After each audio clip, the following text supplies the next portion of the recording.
As we continue to explore the question of how we might live into adult maturity more intentionally, one of the themes that inevitably accompanies us is that of the professional realm. What should we dedicate our working lives to? Should we pursue our dreams, whatever they might be, or perhaps opt for a path of more security? Pablo Esteves, now the managing partner of the learning design firm Emzingo and a professor of leadership, creativity, and innovation at a university, faced similar questions early on in his life. As a jack of many trades, his interests ranged from painting to design, golf, and entrepreneurship. After finishing his bachelor's in business in Mexico City, Pablo decided to pursue his dream, play golf professionally, and for around 3 years that's exactly what he did. Until one day, at the end of a tournament, it dawned on him that to play at the level he wished to play, where learning curves are slow to progress, he still had many, many years of disciplined practice ahead, with little to no guarantee of success. This realization eventually led Pablo to pivot careers entirely and fly to Madrid for an MBA at a university. What Pablo didn't know back then was that he would end up participating in a consulting program in South Africa, orchestrated by fellow MBA peers who had just founded Emzingo, the company he would not long after join and a decade later continue to lead as the executive director. Throughout 6 transformative weeks in Johannesburg, Pablo applied his business acumen to help elevate an NGO that placed pride, mostly students from marginalized areas, in the best high schools of Johannesburg, an experience that will ground Pablo's work in social and environmental impact for years to come. It was in Johannesburg in 2011, while working on this project, that something fundamentally switched in my brain. My mental model changed as to what I was supposed to be doing and how much I enjoyed being at service of others and using my creativity for problem solving, problems that are worth solving, I have to say. Together we explore Pablo's story of becoming, namely the thought processes guiding his life's big decisions, the most significant challenges and learnings as a managing partner of Emzingo, why Pablo cherishes his privacy in a world often obsessed with self-promotion and shortcuts, and what he would like to tell his younger self were he in his 20s today. I'm Carlota Guedes, and this is the Waking Youth Podcast. I like to start, as you know, by grounding things in the personal. So how would you begin talking about the creative background to your childhood? The creative background to my childhood? Yes, because for me, when I think of you and your work, it comes up this word of creativity. You talk a lot about creativity and also innovation. And I've seen and I've heard people describe you as someone who thinks outside the box. And I also know that you are into painting and other sorts of creative outlets. And I also know that you have a certain opinion of what creativity even means. So I'm just curious to hear a little bit of what do you recall from the creative background of your childhood? The first thing that came to mind was my grandfather, my mom's dad. He was a great grandfather, like a really, really, really good grandfather. At that moment, I was not aware, but he was a little bit of a flawed man, and his career was in advertising. He was an ad man, like that TV show of Mad Men. He was like that. That period of time with the advertising agencies, etc. I think he was moderately successful for his time and for the place and context. This is Mexico City, long time ago.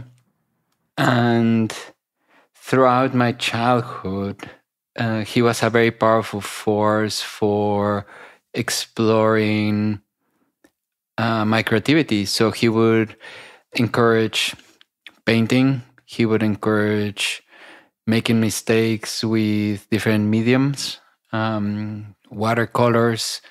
He painted a lot as well. So, and he tried lithographs and serigraphs. What is that? Printing. Printing with different forms of press, with wax, as well as with wood and rock, the lithograph. So it's printing. So he would create a design, and then that design would get printed several times, and he would sell the prints.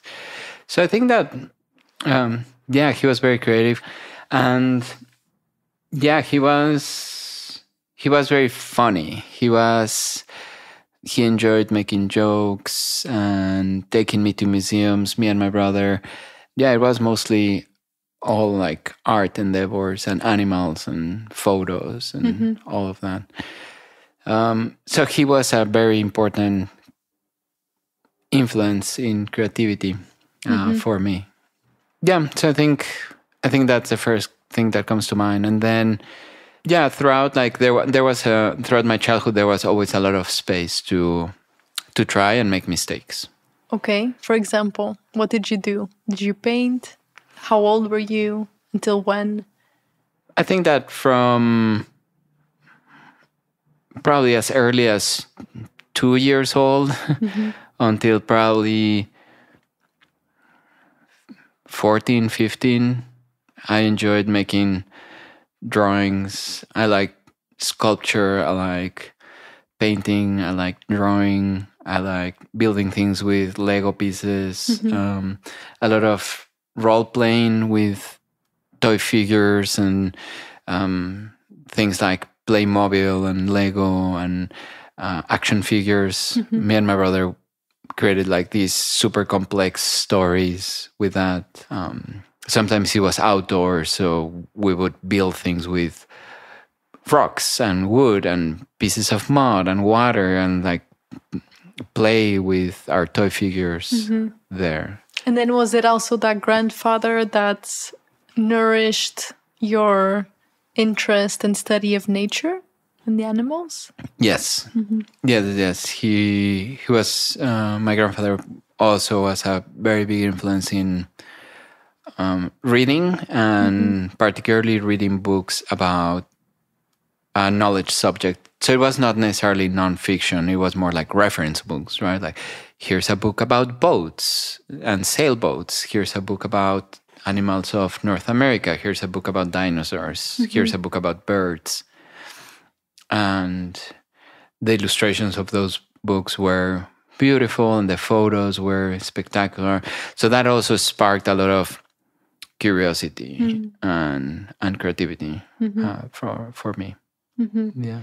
And then I'm curious to explore this process of becoming. So from when you were young, a kid, a teenager, all the way leading to high school, and your decision of what to study also later in college,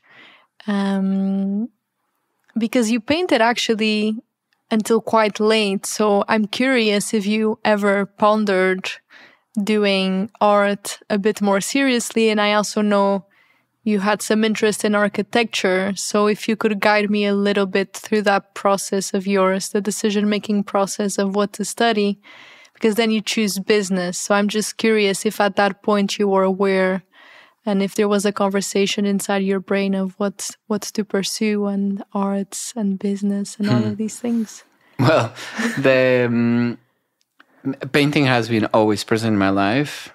Painting or drawing, right? It can be, I like watercolors, I like markers, I like pencil, I like ink.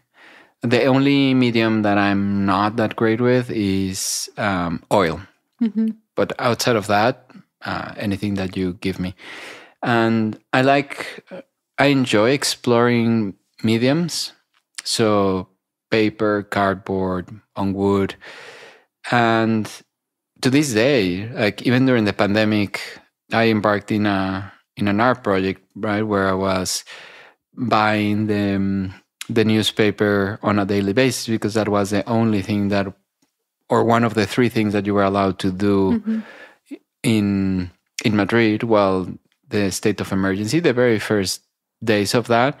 And going to the kiosk and buying the newspaper was one of the few things that you were allowed to do. So I would go buy the newspaper from the same place every day. It was the New York Times. And then the project embarked on going through that whole day's paper edition and cutting out titles and the headmasts and photos and building a collage of reconfiguring the whole front page with the news of the entire day in a way that tried to capture what was happening around the globe using the news of the day. So I did this throughout 21 days, and you can see how the collective around the pandemic evolved over those 21 days from almost denial and minimizing it to the horrible headlines that we saw about the thousands of people dying and all that, right? So it's and then over that collage, then I started applying some paint to also make a point about the process of isolation and being secluded in your at home for the quarantine. And then result 21 pieces that are the front page of the New York Times. So that's as recent as 2020, right? So it has been always very present, with periods where I do it more often than not.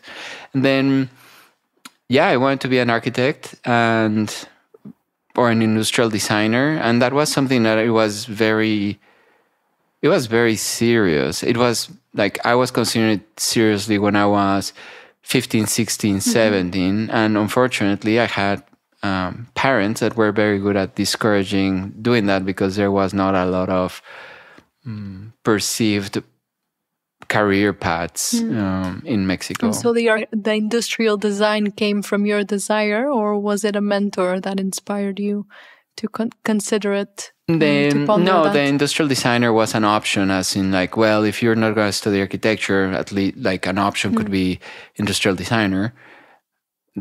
It could be easier to have a good career path if you're an industrial designer than if you're an architect.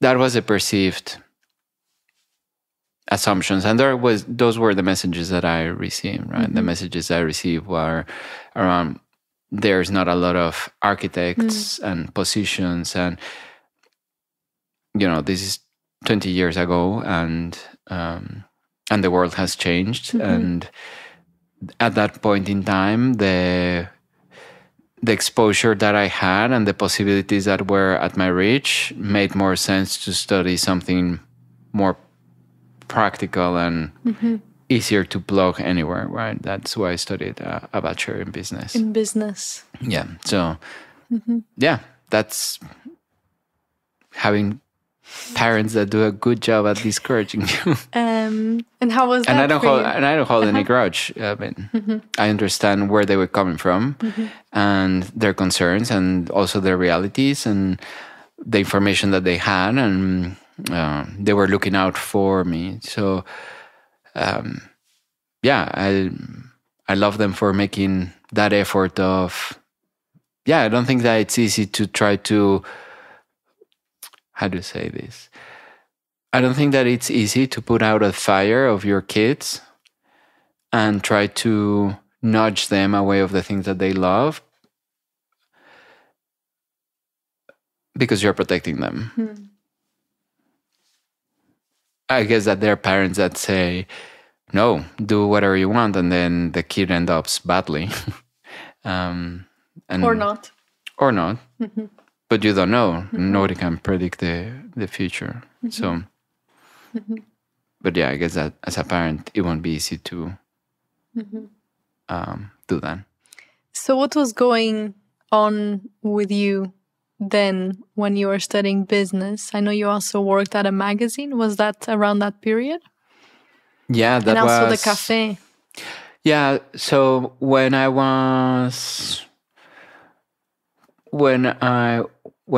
about to finish high school, or the years that lead to university, depending on what country you're from, the school system. But this is when you're 17 years old, 16 years old. I had the opportunity to go to a trip to Europe.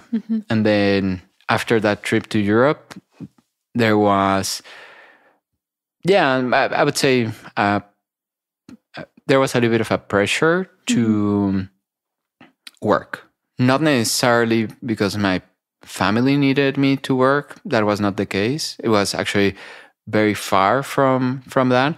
It was more a character building exercise and a, hey, we need to burst your bubble moment. So I worked a little bit at an advertising agency for 2 months over the summer. Then after that, I worked at a cafe. That was fun because it was with friends. That's the one that you founded with your friends? That came later. First, I started working at a cafe of people, of another group of young people that were opening the cafe, and I was working there, waiting tables and bartending the coffee machine and a barista and the washing dishes. Did you love coffee already back then? Yeah. And then later there was opportunity to open a coffee. How come? The place that I was working was about to close. They were going to change it into a restaurant, and a friend of mine proposed that if we opened a coffee together. So we opened the coffee together with the help of our families. And then a couple of years later, that business, essentially we kept it ourselves, and then we closed it after a couple of years. And then, then I started university. I started 1 semester late. So I took a sabbatical of 6 months. And then I started university. And after my first semester of university, I had a professor on entrepreneurship. And that was the first semester of university at the Bachelor of Business. It was actually a really cool class with a fantastic course with two faculty, which I had never had, a course with 2 faculty, Max and Raul. And they taught me entrepreneurship, and I loved it. I really loved it. I thought, this is awesome. Why? Because it's like applying a lot of creativity into business, and the whole identifying opportunities and testing things and building things and trying things. And I really enjoyed that. Plus, I had always been interested in doing things rather than just being part of something. I always enjoyed starting things. And so after that first semester, one of the faculty, Max, invited me to work at a startup, which was an editorial group that they had 1 magazine. They were launching a second, and they had plans to launch more other things and websites and all that. And that's how I started working for this editorial company. And I worked there for almost 3 years, I would say. While you were studying? While I was studying university. Yeah. So, and I worked, again, because I was enjoying it a lot, not necessarily because I had to pay uni or anything like that. It was I mean, in that sense, I was very fortunate, and I've been very lucky with the family that I have. It was more that aspect of responsibility and taking ownership and seeing the real world rather than being in the bubble of university and being pampered by your families. So I started working, and I would study in the morning for one class and then leave uni to go to work, and then after lunch go back to uni and study for another 3 classes until like 10 p.m. And then go back home, sleep, and rinse and repeat.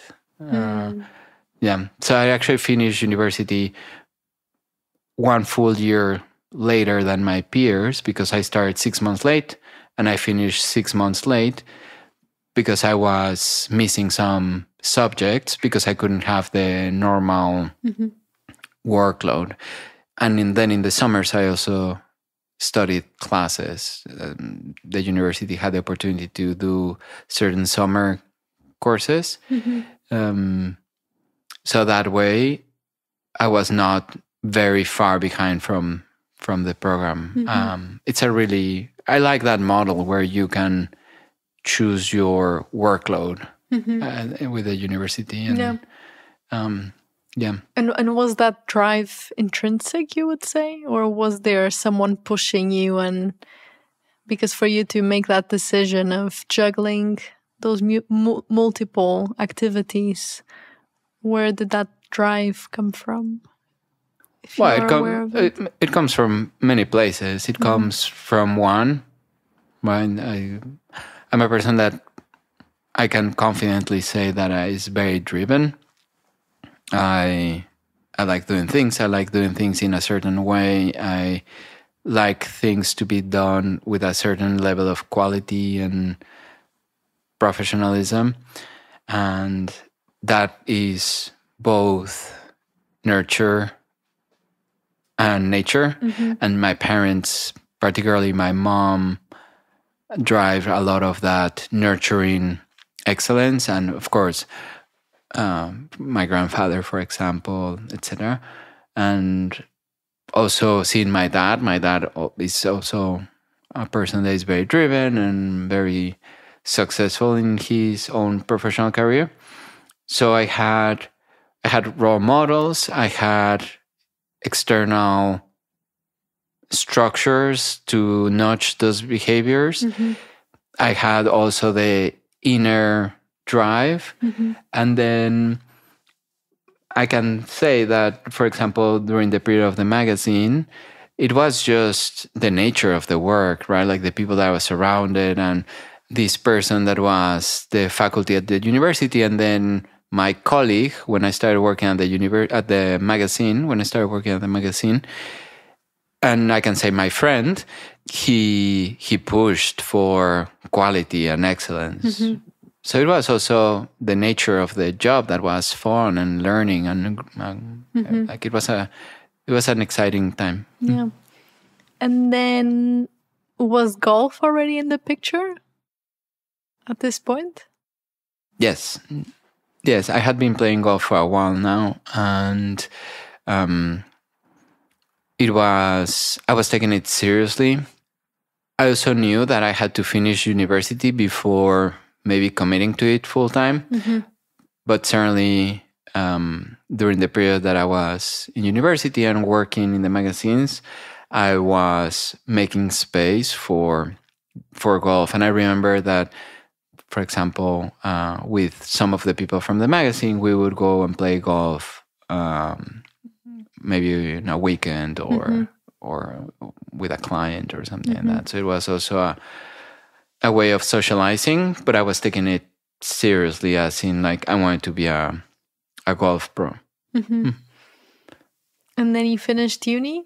Then I finished uni, and then with that out of the way, I stopped working at the magazine after 3 years, and then I embarked on trying to build a career as a professional golfer. So I played golf full time,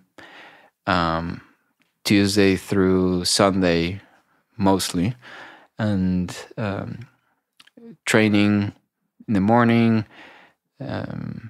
working parts of the golf, like my swing or approaches, etc., in the afternoons, and then training in the afternoon after lunch, and physio and gym, etc. To it was my job. It was my unpaid job for a long period of time.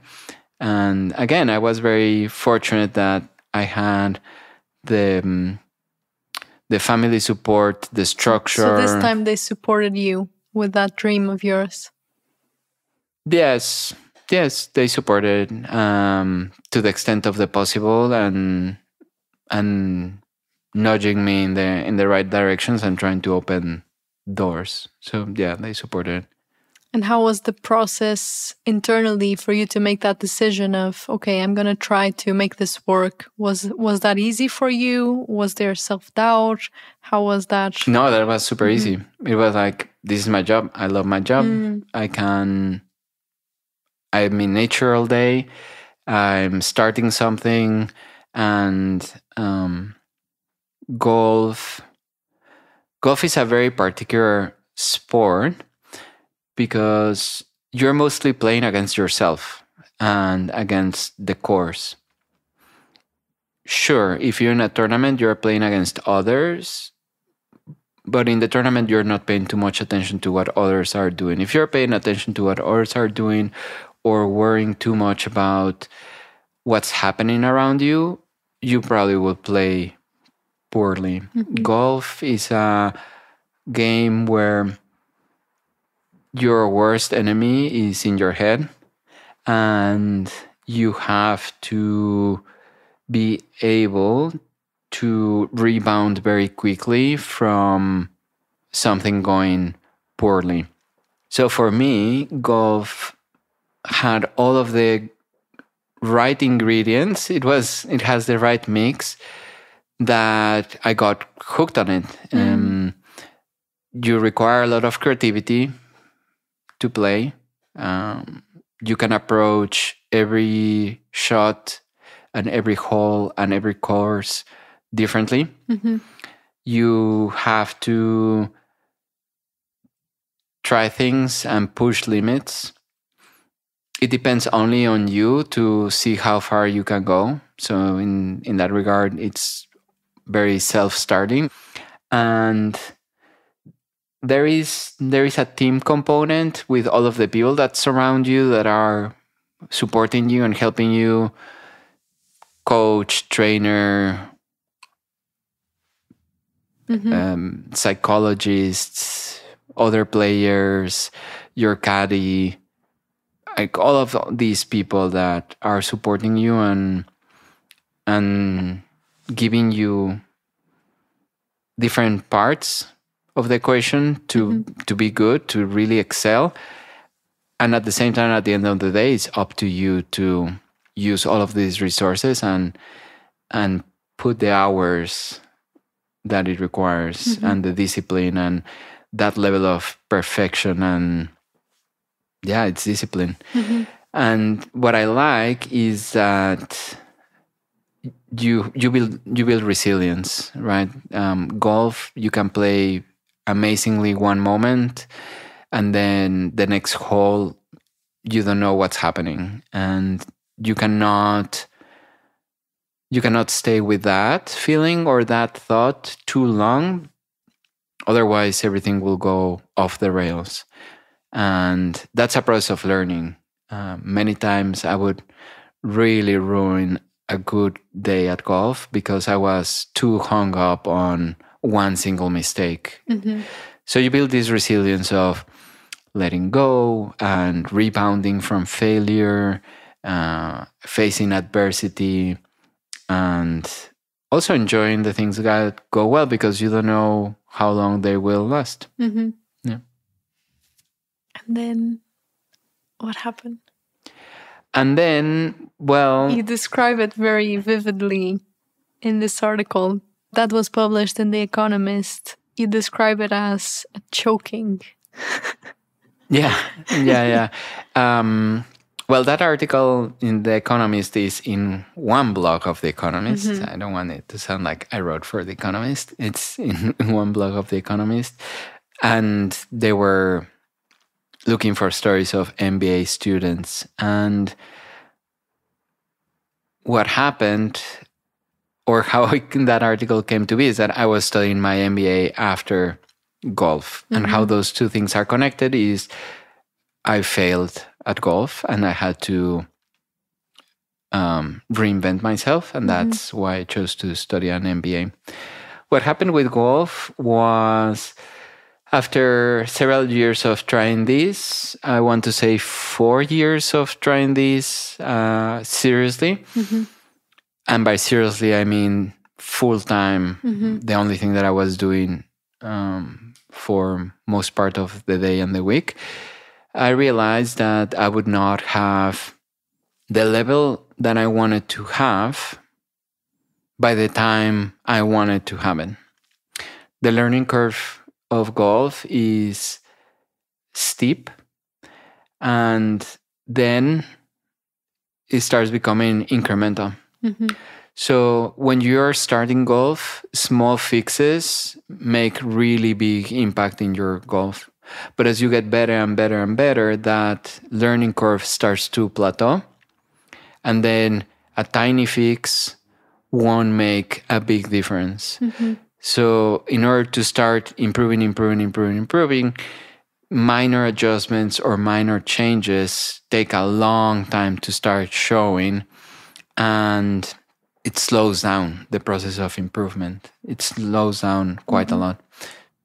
So in my case, I was in that trajectory. And then when I reached one of those plateaus, I recognized that in order to be at the level that I wanted to be, to have the sort of career that I wanted to have, and to play at the competitive level that I wanted to play for maybe another 10, 15 years, it would take me at least another 7 years, and the results are not guaranteed. So the cost of opportunity suddenly became too high. And I had to face the reality that either I continue that path and maybe I would make it, maybe not. And at the same time, the alternative would be to have a different career path with golf, which it was not something that was very interesting to me, which was more a coach or giving lessons, etc. I like the competitive aspect of it, like being in tournaments and all that. So after a terrible tournament where I choked, I had to make the decision to say, okay, I love this. Was it actually an instant, or it was more of a subtle realization? I'm curious in that moment that you're describing as choking. No, it was at the end of that tournament. It was a moment. It was like I finished the tournament, and 1 hour later, while I was taking a shower and getting dressed in the dressing room, it was just like complete crumble and being like, okay, facing reality. Yeah. So it was a decision that came in an instant. Then later you have to face the consequences of that choice. And that was a little bit more gradual, right? So like the following week, I was still playing golf. It was not like, okay, I'm going to sell my golf clubs and that's it. It was more, okay, what does this suppose? And then like 2 months later, I was looking for MBAs and I had to restart my career and kickstart and put something on my CV after 4 years of nothingness except golf. And I applied myself to do the exams and get good grades in those scoring tests and apply, and I got accepted, and then at the beginning of 2010, at the end of 2009, the beginning of 2010, I arrived at Madrid to study my MBA. And why an MBA? Did you have it present that you wanted to start a business? What was the thought process there? No, I was looking for a degree that would have, again, enough flexibility to open doors for me. Because I wasn't sure what was next. I had done golf for 4 years and I loved it. I know that I had some talent, for example, in marketing and communication. There was a stint that I did in the editorial firm had aspects of sales, communication, marketing, a little bit of operations, a little bit of business development, all of that. So very general, not specialist. And I was without a lot of idea of what to do next. So for me, the MBA was a bubble year to hit reset and figure it out as to what I like to do and where to go next. So that's why I chose an MBA. Yeah. Also, the promise of having a really good salary when you graduate. Yeah. And then you land in an Emzingo program. Can you tell me more about that? How do you land in South Africa, Johannesburg? I was studying, and towards the end of that first year, there was this presentation in class about a program in South Africa. And that day I didn't attend, but two of my friends were there. They attended the presentation, then they told me about it. So I decided to apply, and that's how I met Ramon. Ramon is one of the co-founders of Emzingo. Ramon and Drew, the other co-founder, studied their MBA at IE 1 year before me. So they were still in the process of graduating, etc. And as part of their MBA, they thought about doing a program that would take MBA students from Madrid to South Africa to work on a 6-week consulting project with a full immersion in the country. They were mimicking one of the first programs that had that global pro bono concept that was the IBM Service Corps. That's how they came about it. Fun unknown fact is that they were also thinking of doing a marketplace, an e-commerce marketplace for sneakers. Probably if they had followed that idea, they would be millionaires right now. But they decided to do Emzingo. And then Daniel, the other partner at Emzingo, was also studying at IE 6 months before me, and then me. We all met in Madrid, except Drew, that he was in Johannesburg. So I applied to the Emzingo program. I went through a selection process. I met Ramon. There were interviews and group interviews and a whole lot of things. And towards the end of that year, December of 2010, Ramon called me and said, "Hey, congratulations, you've been accepted." My two friends that also applied did not got a placement, so they did not go to South Africa. And then in January of 2011, I was boarding a plane to Johannesburg. And I stayed in Johannesburg for close to 8 weeks, working in a consulting project with a full cultural immersion, helping a non-profit organization based out of Johannesburg. And in that trip is where I met Drew. And now knowing Drew and Ramon made me realize that I want to work with them. I really like their style of working. We were not friends. And what was the style?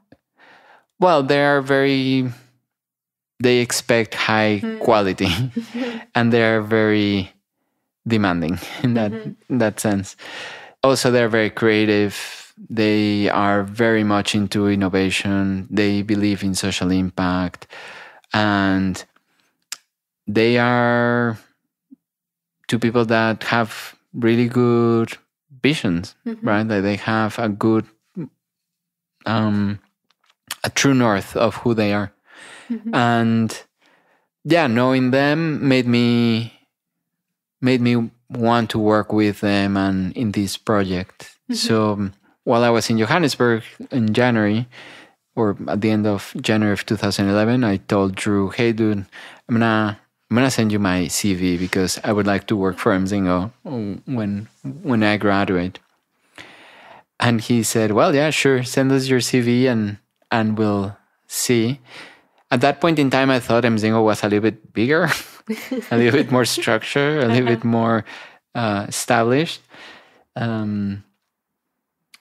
But no, unfortunately, I landed when they were still very much in figuring it out, and that was fun. Sure, it had its difficulties and trade-offs. I had a job opportunity for another company in Luxembourg. You're not gonna mention the company.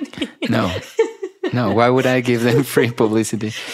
So I had an offer to work in another company in Luxembourg for a couple of years and then go back to Madrid. To tell the company. No. And then I said no to that. And what was it related to social impact, that other job? No, far from it. Far from it. Okay, so just without telling the name, can you describe a bit so that people see also? I think it's interesting that they were so different. Well, yes, it's the longest river in Brazil, if you want to know the name of the company. And then Ramon said, when I graduated, Ramon contacted me again and say, "If you're still interested, let's have a breakfast." So I met with Ramon in Madrid in 2011, as soon as I finished my MBA. And yeah, he explained to me the challenge, the opportunity, the situation, and I loved the challenge. And more than loving the challenge, I loved working with them. I really, really respect the three of them for their work ethic and their acumen, and they're very intelligent, very bright people. And also their hearts are in the good place and they wanted to make a difference. And I believed in what they wanted to build and I wanted to help them build it. And so I joined Emzingo in 2011. Worked for them for about 6 months, I think. I would need to go back to the records. Were you paid? No, for a big part of that start, it was unpaid. For everyone? Yeah, for everyone. Yeah, definitely for everyone. And yeah, I think that in 2012, me and Daniel, we were invited to be partners with Ramon and Drew. And that meant a lot because it also meant that they were believing in us and what we would bring to the team and as partners. And again, we were never friends. The four of us, we were never friends. We became really good friends after the fact. At the beginning, it was just a lot of respect for one another and what we believe in, what we're building. And what were you doing? A little bit of everything? Was there a focus to what you were contributing? Originally, I was going to do a little bit of marketing and help them with the brand and help them with establishing more the work that we were doing. The reality, that sounds great on paper. The reality is that everybody was doing a little bit of everything because we were starting and it was only 4 of us and we were doing things in Madrid and Johannesburg simultaneously. So it was like this very careful balancing act of building the company while running the programs, while trying to sell the programs and trying to be in 2 places at the same time. Yeah. So maybe can you explain a bit for people listening who might not know exactly what we do? Yeah, Emzingo is a learning design firm.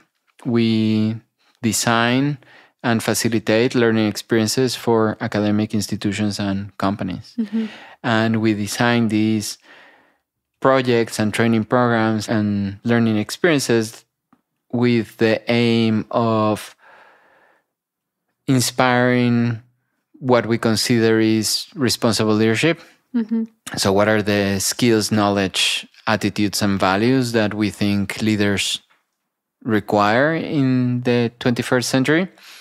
And equip them, prepare them, do some knowledge transfer, and also connect business and society. So that's why we focus on social impact projects where the participants are helping nonprofits or social enterprises that could not afford to have the caliber of MBA students, for example, working for them. So it has a level of pro bono.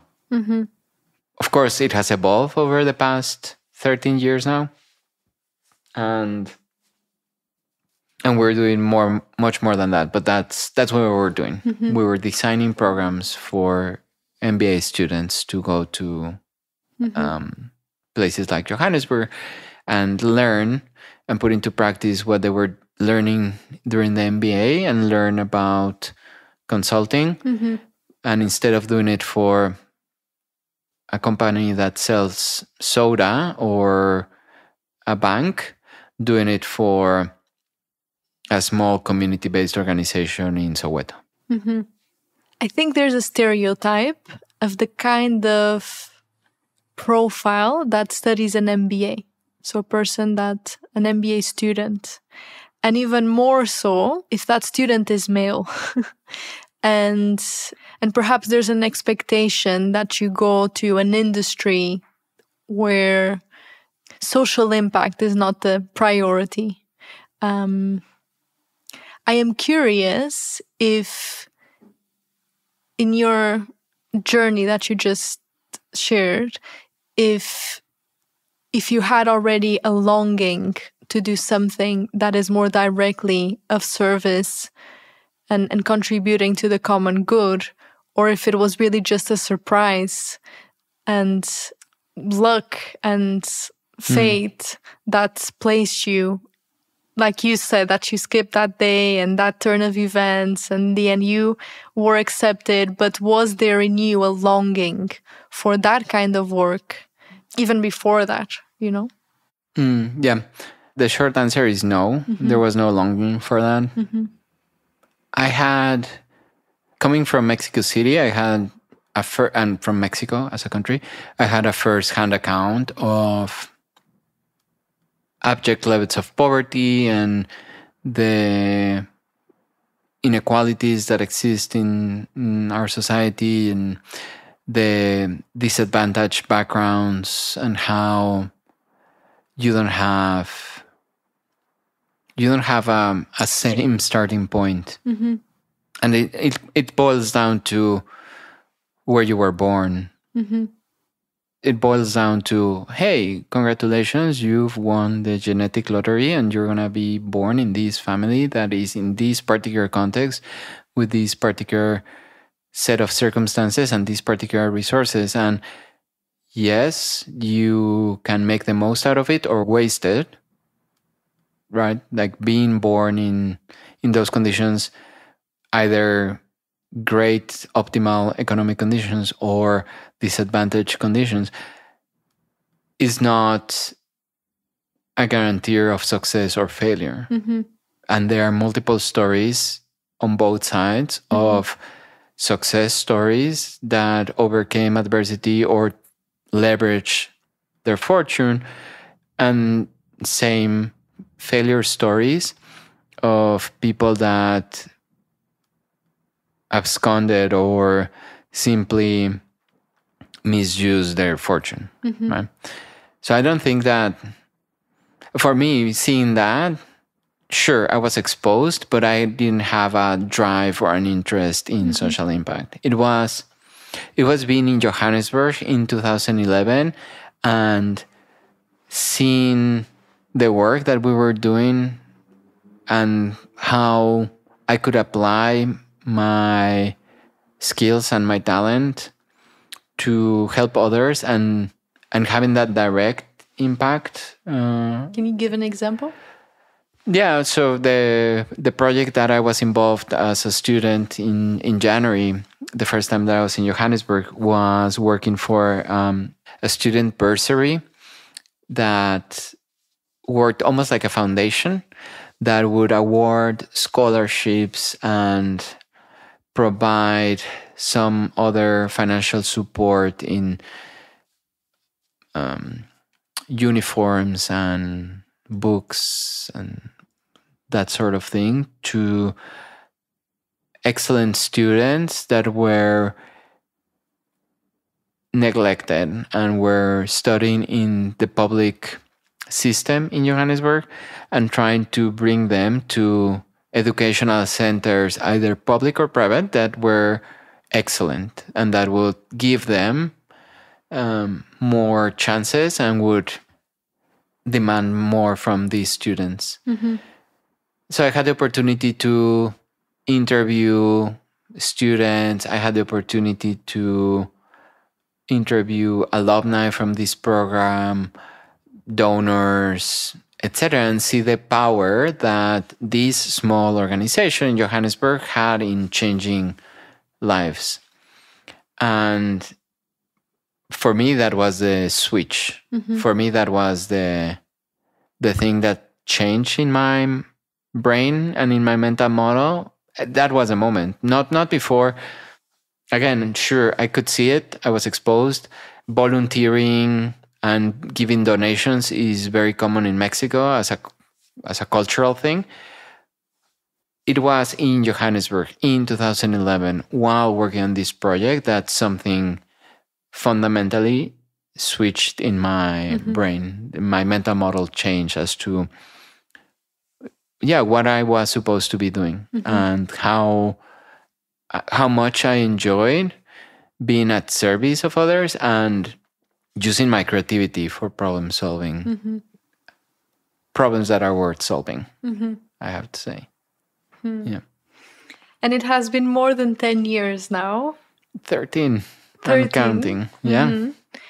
What would you highlight as the biggest challenges of this entrepreneurial adventure and also the greatest learnings? Wow. Okay. Well, in 13 years, a lot happens. I would say top of my head, biggest hurdles in those 13 years, I would include maybe not in order of magnitude. I'm just gonna share them as they come to my head.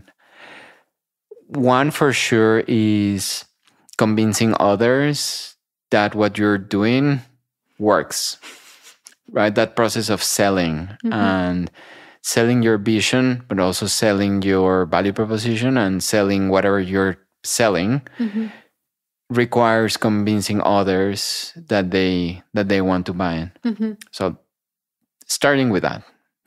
And for many years, that was a headache until we built a reputation and we built a track record that then could speak for itself. And then that process has become easier over the years. Do you think that's in general in business or particularly because the nature of what you do, it's very hard to pitch?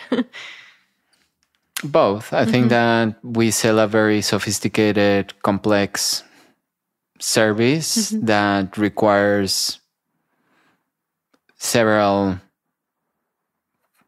touch points to explain it.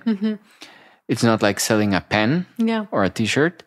And also the complexity in the delivery of what we do, right? Like it's not something that you can get done in one day and people understand what they bought. It's a lengthy process. And if you don't have a track record that shows that what you do is good or does what it claims it does, it takes time. So that was one of the biggest hurdles at the beginning. Then another hurdle, I would say, is the and it comes to that, it's finding that sweet spot of growth and financial sustainability, right? So on one hand, if you do not have a structure that can scale, then your operations can become very expensive, because in order to earn money, you need to invest money, in this case, hiring people. So it's easy when it's 4 people and those 4 people are part owners, and you can make some compromises and some sacrifices and decide that maybe you can live with ramen and pasta. But when you start having to pay salaries and start to pay the payroll of other people that depend on you, then there's a level of responsibility there, right? So I think that certainly was a recurring theme for several instances across the years, ensuring that financial sustainability and finding the sweet spot of growth with the structure. And then another challenge was the figuring out how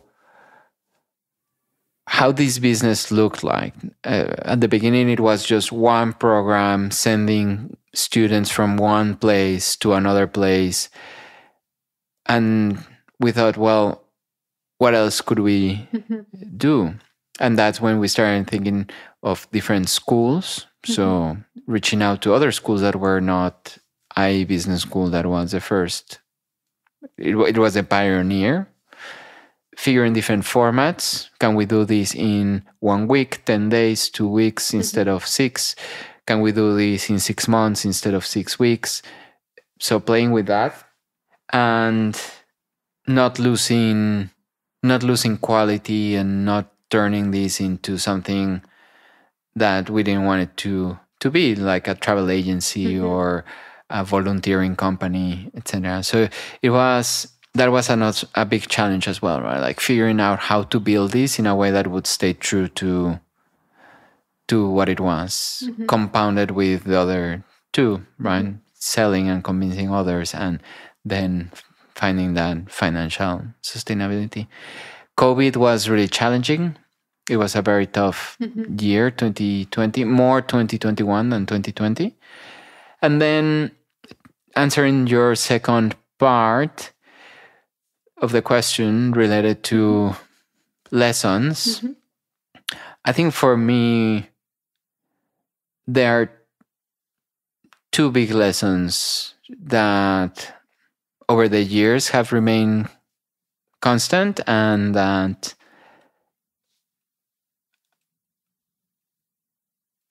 over the years they have remained constant, and I keep seeing them.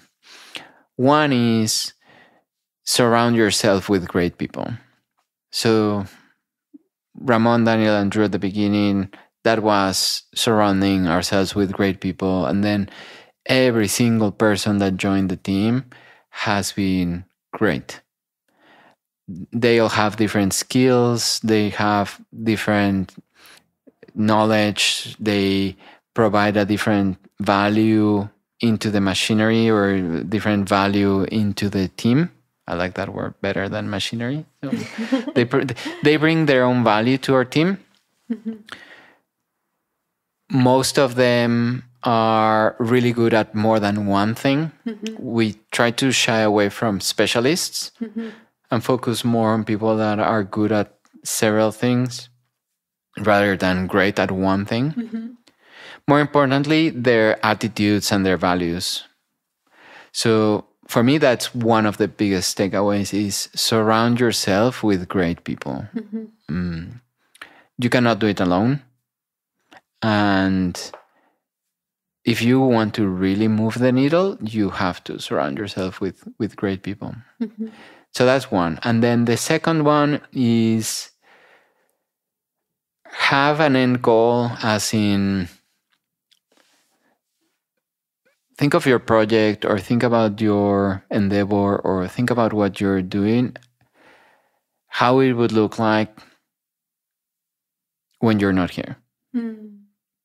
Right? So build to last, build to if you really believe in this, build it to last. Believe in what? Yeah, believe in whatever you're building, believe in your project,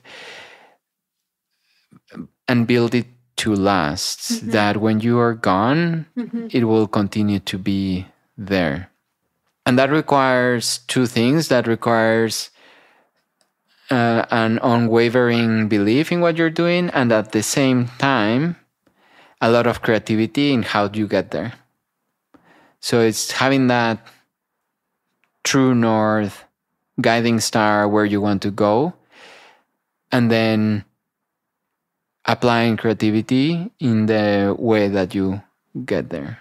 Don't get too hung up on your ideas. Don't get too hung up in your way of doing things, and rather be open to opportunities and adjust accordingly. This is a bit of a tangent, but I cannot keep it to myself. I have to put the question out there. Okay. That notion of entrepreneurship and leading a business as you are describing it now is a bit different than the concept that's also emerged in recent years and decades. And there seems to be a lot of buzz around even the term entrepreneur and entrepreneurship. And something that I noticed of looking into your profile was that actually you were more active in social media a few years ago than what you are now. And in general, you're a very private person, and you have evolved a lot in your career and you have a lot of responsibility. So I'm curious, with that vision and that mental model that you have of continuity and building something to last, I'm curious to explore a bit, how do you sit with this question of privacy and personal brand versus an institutional brand, but also how you choose to be an entrepreneur? Perhaps that's the essence of the question of how do you choose to show up as the leader, as a leader in this case of Emzingo? Is it intentional, that privacy? Yes. The privacy is intentional. Yes, maybe 5 years ago or more. I would say more. Yeah, maybe, sure, 10 years ago when we were starting Emzingo, it was also when many of these social media tools were starting. And the uses of those tools at that point in time was different to the current uses. Okay. So to give you two examples, at that point in time, Twitter was a place for sharing news. It was a great place for connecting with journalists, connecting with academia, connecting with creatives, connecting with projects. And it was not what it is now, that it's just a cesspool of opinions. And Instagram, same thing, 2012, 2013, was a creative tool. For me, it was a really fun place to post beautiful photos of nature or urban or art or portraits of people. It was not about selfies, your stupid avocado toast, and quotes, you know? So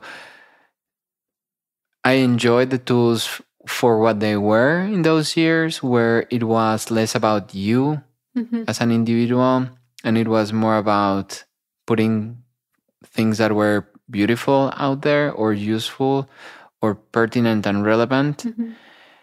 And it has degenerated and devolved into something that I don't like or appreciate, which is self-promotion, a culture of me, and a culture of the ego. And Yeah, so it's a very conscious decision that I don't engage with those tools with the frequency that I used to, and with the level of attention and intention that I used to, because I have better things to do.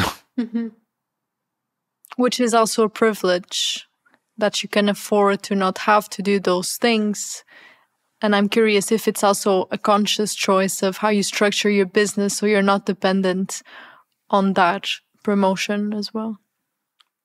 Well, I disagree. I don't think necessarily that that's a privilege. I think that's an assumption. And I think that the assumption that we all are making is that we need those things to have a business, and that we need those things of self-promotion to exist.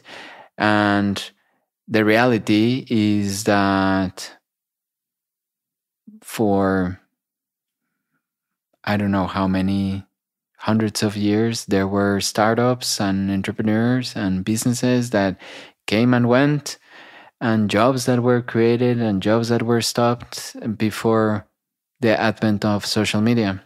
And so I think it's an assumption. And well, I don't know if it's a form of privilege that I have. Mm-hmm. Is a choice that we make of, you know what, we're not going to engage here, and maybe we're missing opportunities. I don't know, but we choose to not be part of the cesspool. Mm-hmm. A question for our paid section, okay? Okay.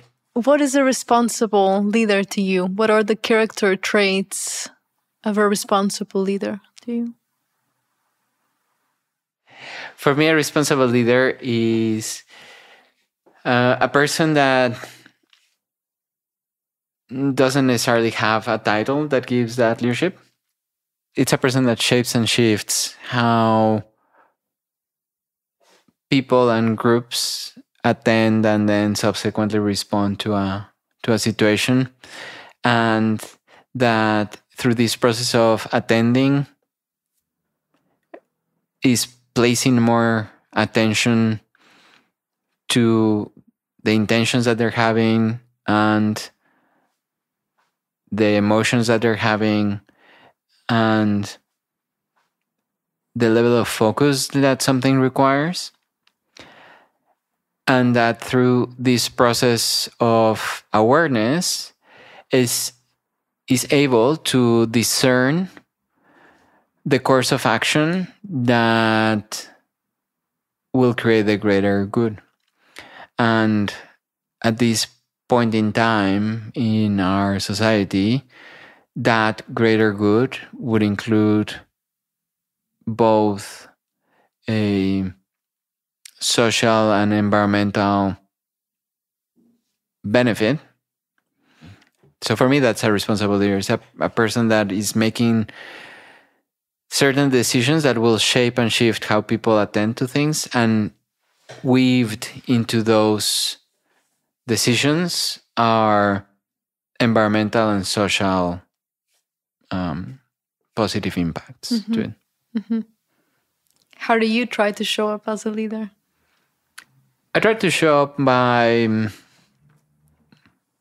doing just that. No. I show up as a leader trying to do two things. One is try to create the conditions for people to excel.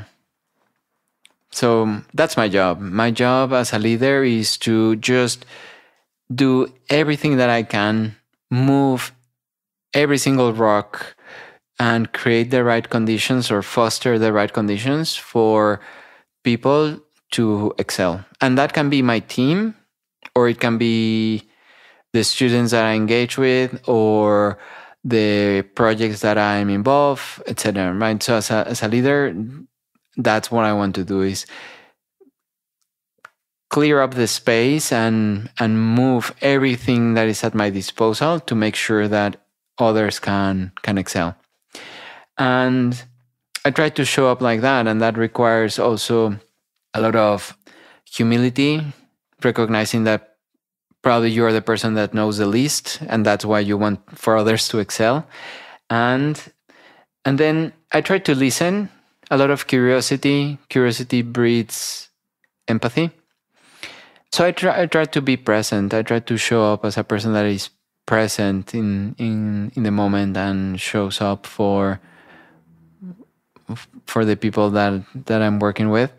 And yeah, just being able to discern. I think that what I do well and what I want to, the way that I want to show up for my team is almost like a rock, right? That when everything is very turbulent and volatile and a lot of moving parts, they can look at me and see that I'm calm, and that they can lean on me, and again, I'll try to create all of the right conditions for them to succeed, to excel. Thank you. Yeah. And now our last question.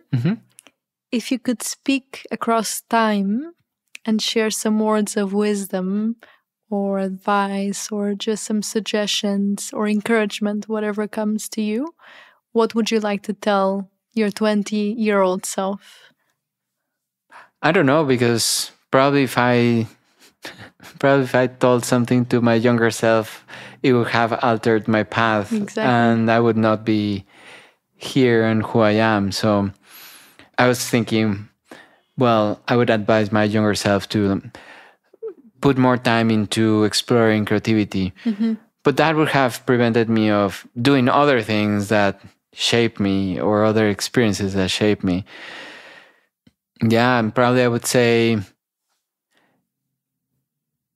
stick with your values. This is when you try to be inspiring. I'm just kidding. I'm just joking. Yeah. No, but yeah, what I would tell to my younger self is stick to your values of doing things at a high level. Push yourself to explore your limits and try to go beyond your limits, and don't lose your creativity. And just another version, what if you were 20 now?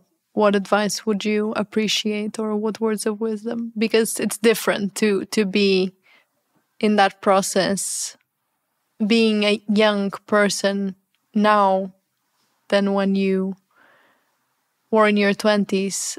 So what would be some of your thoughts there? Yeah, don't fall for the trap of easy money, easy fame, trying to get shortcuts, compromising your values, and compromising a learning curve, and compromising the grit that comes with trying things. That will be the advice. I think, unfortunately, I think social media is creating a culture of immediacy and wanting everything easy, done for you, and very focused on the ego and the self. And I think that 10, 15 years from now, we will be thinking, we think we made a mistake here. Yeah, I know it's not inspiring. It's actually kind of gloomy for an ending. Well, it is not, if you can take that now and change the course of that. Yeah. Which is the idea. Cool. Thank you. You're welcome. Pablo Esteves is the managing partner and executive director of the learning design firm Emzingo. Pablo is also a professor of leadership, creativity, and innovation at a university. You can find more about his work on his LinkedIn profile at Pablo Esteves. Waking Youth is a podcast and newsletter that you can find more about at wakingyouth.substack.com. Our lovely theme music is composed and produced by Carlos Sierra, who also edits our episodes, and I'm Carlota Guedes. If you like this episode, I kindly ask you to consider sharing it with someone you think might enjoy it. And before you go, thank you for being here with us, and talk to you in a couple of weeks. Bye!